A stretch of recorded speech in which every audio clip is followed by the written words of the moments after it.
Hey everyone, Jay here and welcome back. And today we're going to be talking about the $25,000 worth of whipped cream chargers that I sold on Amazon. And you probably hear this a lot on YouTube that you won't find any of this kind of advice or experience ever before. But for this case scenario, I literally don't think I'll challenge you guys that you'll ever see another video about selling $25,000 worth of whipped cream chargers, because I didn't see many people on this listing. So I want to come here and share the story. And I don't think the other sellers are, doing YouTube videos talking about their experience with this brand or giving up this kind of information. Okay. So we're gonna go through it step by step. As you can see here, I have the revenue posted up here from Sellerboard, which is the profit calculator. I have the profit and net profit closed. Then I have the two individual products down here, which I'm going to review a little bit later when I break it down through the brand step by step. Okay. So first, let's just talk about it A to Z and kind of what things look like with this brand, why I sold it, and how I approached it. I want to give you guys the full story, full backstory, and why I stopped selling the brand. All are just important as the other ones. Okay. So the two products that I sold mainly from this brand were Whip It 24 pack. I know it says 10 pack, but it was 24 pack cream chargers. And then I sold the 50 pack as well. Okay. Now the 50 pack was more expensive, as you could tell, or probably guess. And the 24 pack was also a good option. The 24 pack sold way better than the other one. And the 50 pack sold a little bit less, but it was more expensive. So it made up for it a little bit. Okay. Now, when I first saw these products, I saw that they were very niche, so it kind of piqued my mind, as I'll show you guys a little bit later.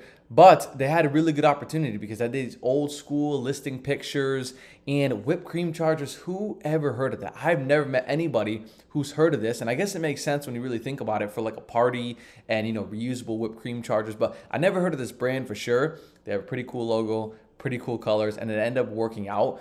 But these were the two main products that kind of did a majority of the sales and did a majority of the legwork from this brand. Okay, so now I want to go through it step by step of how I actually opened up this relationship, how I talked to this brand, and what everything looked like with this on selling these, crazy products of whipped cream chargers. Okay, so the beginning.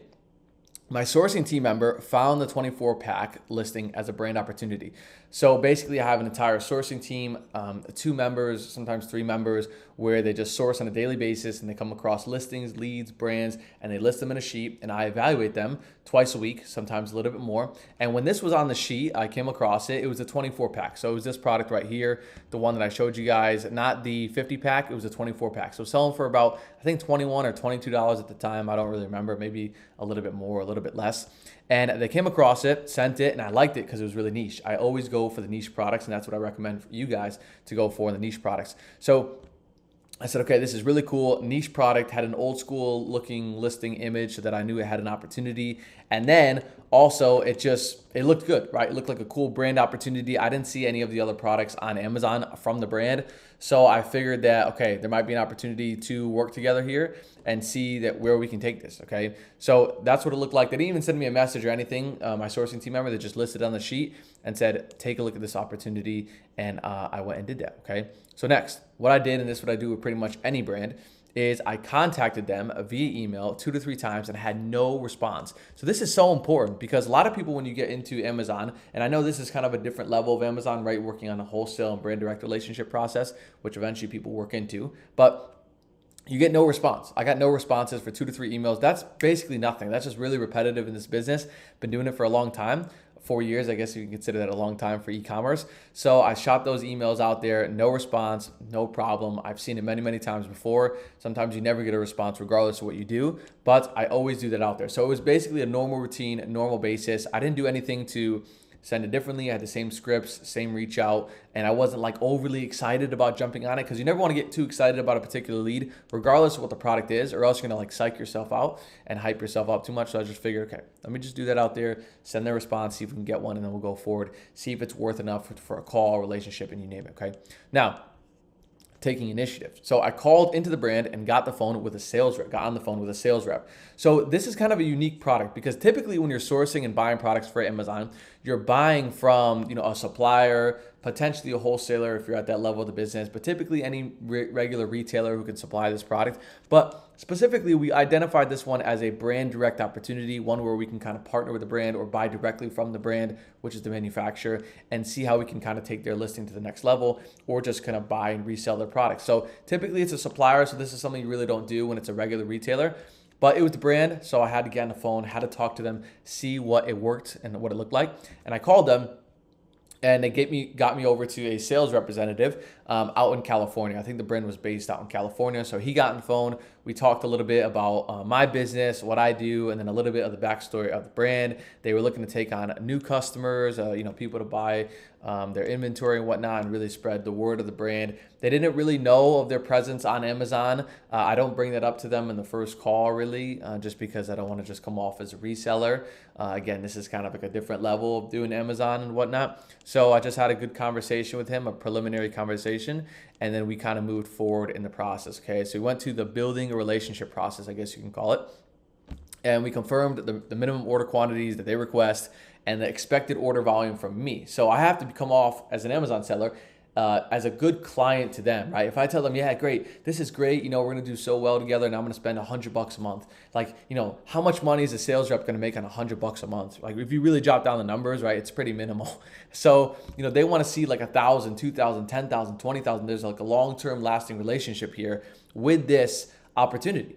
So I kind of confirmed that with him, what we're looking to spend, what we have the capacity to spend as long as everything works out. And I used the numbers from the product. So I'm analyzing how well this sold, which was like 50 to 100 times per month, sometimes 200. This sold like 600 to 700 times a month, sometimes less, sometimes more. So I would take those numbers at a sales volume, calculate how much we could sell, maybe 200, 300, maybe like 100 because there wasn't too much competition.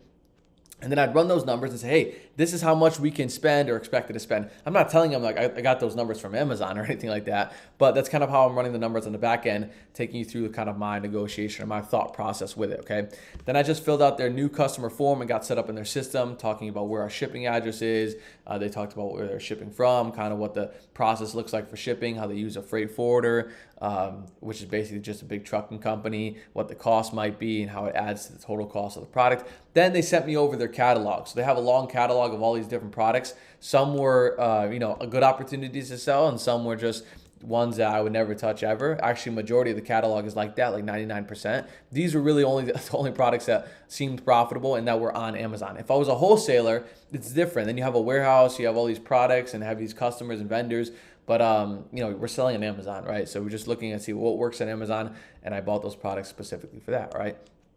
Next step of the process, placing orders. So I place the initial orders. I don't go too heavy on those big orders, and then orders followed from there, those follow-up orders, and I pay via ACH payment. So basically just sending a wire, cash to cash. When you're dealing with the brand directly or a big wholesaler, typically it's like, ACH, which is cash payments.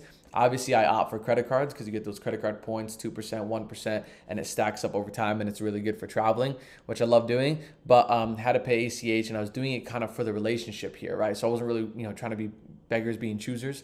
So I was trying to make it work. So I started placing those orders, and I placed probably about 7 to 8 orders in its entirety with this brand or supplier to resell their products on the marketplace, okay? Now, I want to talk about something that's almost just as important, right? Or maybe the most important, thing for it. Was it worth it? Now I'm going to jump into the profit in a second and show you guys of how much money I made from this and kind of how long it took and what things look like. But the question you probably are asking, doing this with the brand, building relationship, everything sounds good. Good relationship, potential for the future, good representative. Seems like they really trusted me. I trusted them. Seems like we got some sales out of it, right? $25,000. But was it worth it when it boils down to it? And the answer is no, okay? So it was not worth it to me or to the business on dealing with this opportunity with this potential brand and suppliers. Now, I want to jump back into Seller Board and to talk about the profits. How this worked out, okay? So you guys are seeing this here. So these are the two products. Remember, like I said, the 24 pack and the 50 pack, selling them for around $20 and then around $37 or $39.99, somewhere in that range. And the total profit on $25,000 in sales was about $3,000. So that margin is about like 12 or 13%, I believe it is, or the ROI actually is about, it was actually a decent ROI, I guess you can call it, but the margin was 12 or 13%. and it was $3,000 in profit. Now, you might be saying, well, great, like I would love to make $3,000 in profit with 2 products and just buying off of supplier relationships and emails and whatnot. But this really wasn't worth it when you really boil down to it. So, and I'm gonna talk about that in a second when we jump back into the mirror board and kind of some of the details on it. But you can see there was only 9 refunds. There was 1,000 units, so less than a 1% refund rate. Really good, right? Still made some money off of it. It wasn't a loss and whatnot. You can see by each product, this one made me about $1,700. This one made me $1,200. The ROI was 21% and 26%, right? So not the end of the world and what things look like. And by the way, I don't think these listings still exist on Amazon. Maybe the 24 pack still does. Maybe they have an exclusive partner at this point. But I don't think these still exist, in all honesty, on Amazon.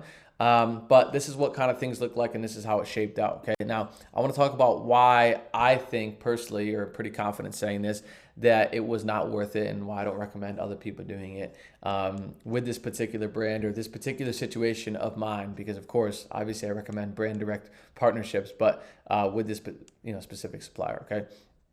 Now, first of all, it had low-ish ROI. So as I told you guys, about 22 or 21% ROI and 26% ROI. That's pretty low in the grand scheme of things, right? Because it leaves a lot of opportunity. This is maybe great if you're just a new seller, you found a few products and you're looking to kind of start building the business. This is great because you get ungated and you get selling volume history for Amazon. So this is all a good situation with the ROI. But when you really start to build out a catalog, was this worth it at 21% ROI on a product? No, it's way too low to invest money into and make 20% ROI. I'd prefer 30 plus and 35, 40 plus.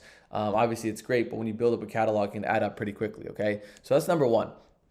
Number two, this is the biggest one, is I was thinking too long term. So when I was first building this relationship, we'll go all the way back to these, first few charts here. When I was building this relationship, when I was talking to the supplier and the representative, and I was thinking, wow, this is a really good long-term opportunity, right? Like this brand is pretty new to Amazon. They have a lot of demand, 600 units a month, 100 units a month. So it looks like a really cool opportunity. Maybe eventually I can kick all these other sellers off and get exclusive partnership and just, win all of those sales, and then I could drive the price up and the ROI can be higher, good profit margins, everything like that. So it was all, good and dandy with the long-term thinking. But this $25,000 in sales accumulated took like 7 or 8 months plus. Okay, so now I know I have the timeline for from today, just because I didn't know when I started selling the product. So basically from 2023, because I knew it was in between that timeline. But it took me like 8 or 9 months to do all of this. Okay, so you think for all these months of work, for dealing with a brand direct relationship and shipping these products in, waiting 4 weeks for it to come in